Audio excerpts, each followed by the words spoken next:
You're asked to find the equation given a graph, and there's four things that are going to help us here. I'm going to start out talking about the general shape.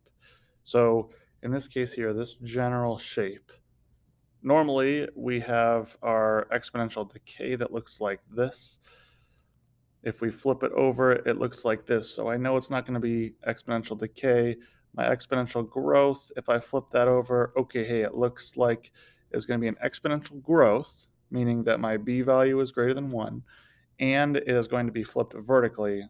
So my a value is going to be less than 0, so it's going to be negative. So that just tells us a couple of things about when we get our final answer to double check. So for the horizontal asymptote, I see that I have a horizontal asymptote here at 1.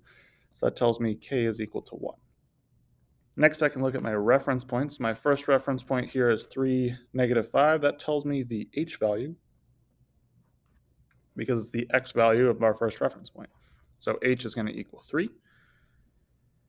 Then I'm going to use a plus k and this y value to help me find what k is. What a is, because I know k is 1. So a plus 1, I know is going to equal -5.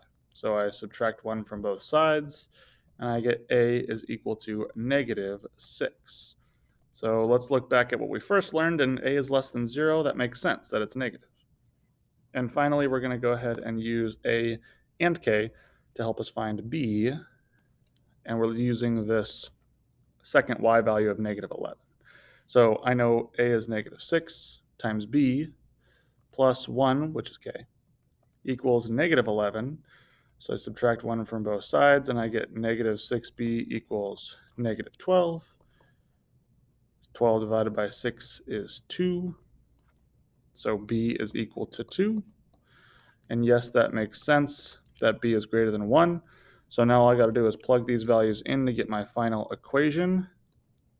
So I know a is -6, b is 2, x minus 3 because h is 3, and plus 1 because of my k value.